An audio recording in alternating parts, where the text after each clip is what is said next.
Assalamualaikum warahmatullahi wabarakatuh. Perkenalkan, nama saya Alivia Widianti, NPM 170210500505. Di sini saya akan menjelaskan tentang materi kelas 7 semester 2 yang lebih mendalam tentang kehidupan manusia pada masa praaksara Hindu, Buddha, dan Islam. Tapi di sini saya akan menjelaskan lebih ke intinya, yaitu kehidupan manusia pada masa praaksara di Islam, tentang Islam, untuk Islam ya, khusus di Islam.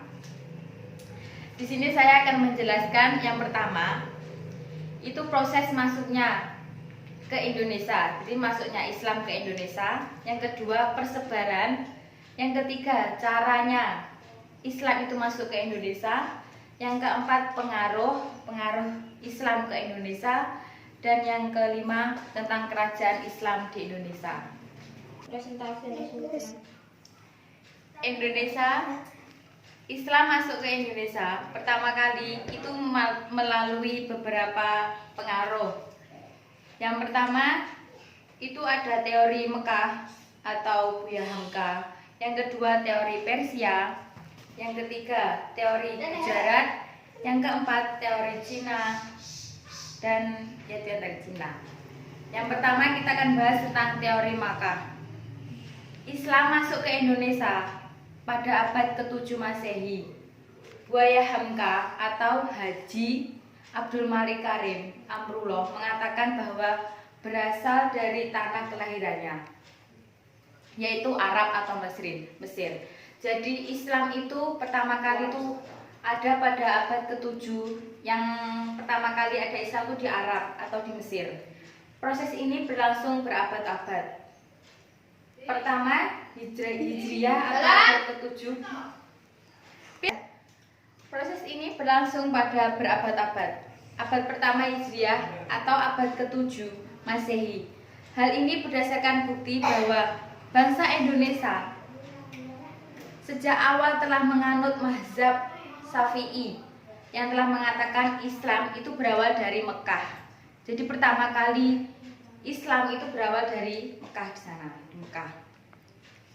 Senada dengan pendapat Hamka, teori yang mengatakan bahwa Islam berasal dari Mekah dikemukakan oleh Antoni. Jadi Islam di Mekah, pertama kali di Mekah itu juga dikuatkan oleh Hamka. Teori yang mengatakan bahwa Islam dari ke Mekah, proses Islamisasi dilakukan oleh kaum para musafir atau kaum pengembara yang datang ke Kepulauan Indonesia.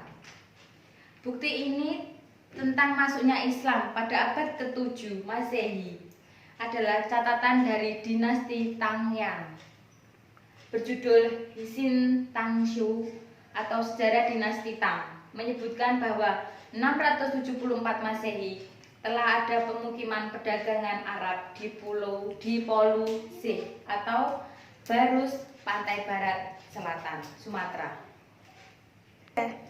Yang kedua yaitu teori Persia. Husain Jajadiningrat mengatakan bahwa yang masuk ke Indonesia berasal dari Persia. Pendapatnya didasarkan pada kesamaan budaya dan tradisi yang berkembang antara masyarakat Persia dan Indonesia.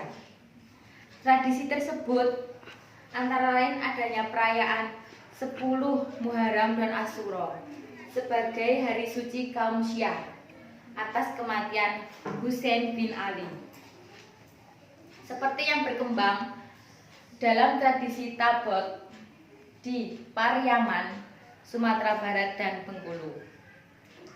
Yang ketiga yaitu teori Gujarat. Islam masuk ke Kepulauan Indonesia berasal dari Gujarat sekitar abad ke-13 Masehi.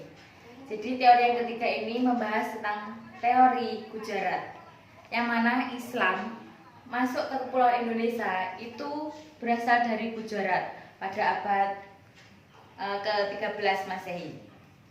Menurut Snow Burgronje, para penyebar Islam di Indonesia berasal dari Gujarat atau dari India sana.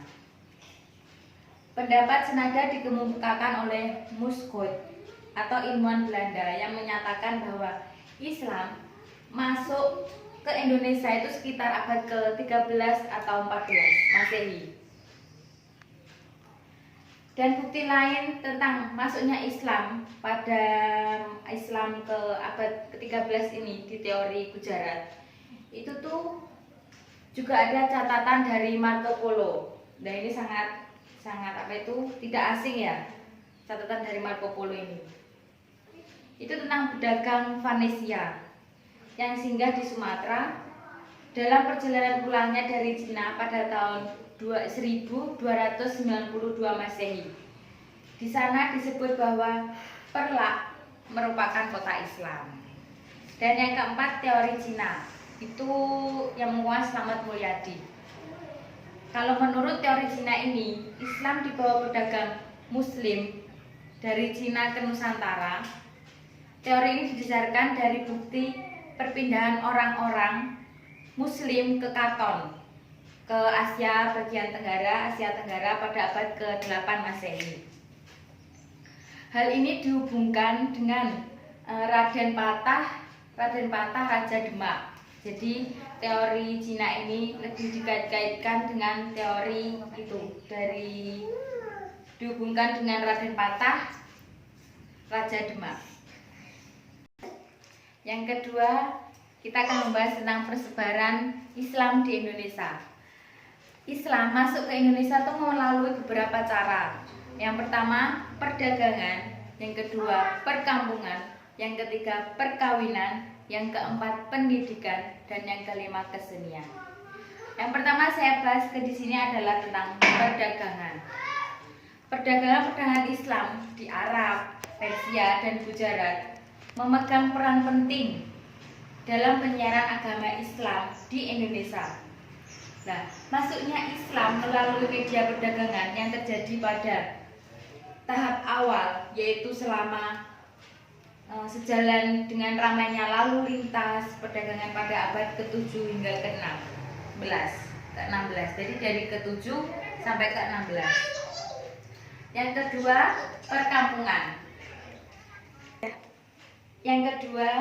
perkampungan. Jadi Islam masuk ke Indonesia itu melalui dari jalur perkampungan. Jadi perdagangan Muslim yang berdagang ke Indonesia semakin banyak untuk menunggu perubahan angin muson.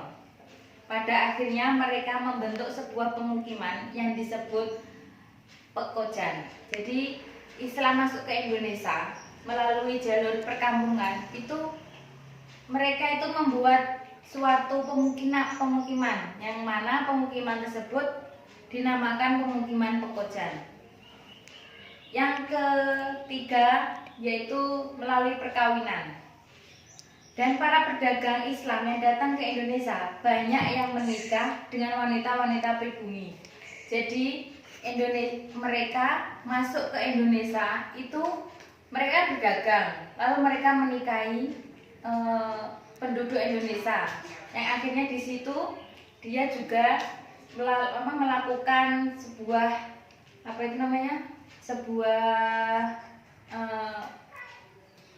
penduduk yang mana di situ tuh dia itu melakukan perkawinan di situ, di sebuah desa itu. Yang keempat, melalui jalur pendidikan. Kalau pendidikan itu sudah kita sering pelajari, karena penyebaran Islam melalui pendidikan dilakukan melalui pesantren. Jadi Islam masuk ke Indonesia itu bisa di dunia pendidikan yang mana dia menuju ke pusat pesantren. Jadi Islam masuk ke Indonesia, langsung dia ikut ke pesantren di bidang pendidikan pesantren. Yang kelima, kesenian. Penyebaran Islam di Indonesia dilakukan melalui kesenian Islam seperti peninggalan seni bangunan, seni musik, seni pahat, seni sastra. Penyebaran Islam juga dilakukan melalui pertunjukan seni. Jadi di situ kita melakukan pertunjukan seni, yang mana itu kita melambangkan keislaman. Jadi ketika Islam masuk ke Indonesia melalui kesenian, itu di bidang kesenian, itu dia melakukan pertunjukan-pertunjukan. Lalu kita akan di sini selanjutnya kita akan membahas tentang bukti pengaruh Islam masuk ke Indonesia. Bukti sejarah masuknya Islam ke Indonesia dari dalam. Jadi ada dua, bukti masuknya Islam ke Indonesia itu ada dua. Yang pertama dari dalam, yang kedua dari luar. Yang pertama dari dalam, salah satu bukti masuknya Islam ke Indonesia dikemukakan oleh Profesor Dr. Azumardi di Indonesia mendapat pengaruh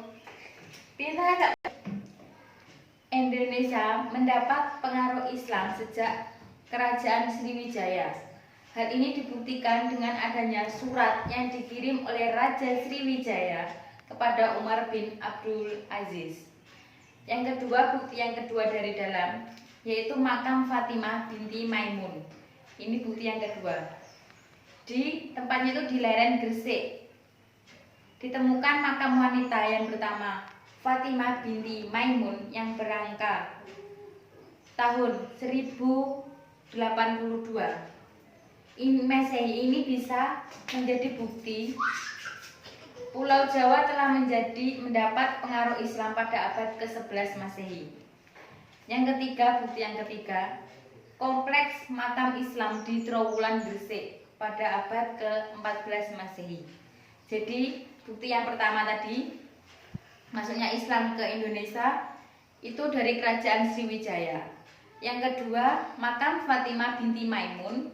Yang ketiga, kompleks makam Islam di Trowulan Gresik pada abad ke-14 Masehi. Bukti sejarah yang Islam di Indonesia dari luar. Yang pertama itu kronik Cina pada abad ke-7. Yang kedua, catatan perjalanan Marco Polo dari tahun 1992 Masehi. Yang ketiga, catatan perjalanan Ibnu Battuta tahun 1345. Ya, itu. Jadi pengaruhnya Islam itu ada dua, itu dari dalam dan dari luar. Selanjutnya, pengaruh Islam terhadap masyarakat Indonesia. Jadi pengaruh Islam terhadap Indonesia tuh, masyarakat Indonesia sangat besar. Karena penduduk Indonesia itu kebanyakan tuh dari Islam.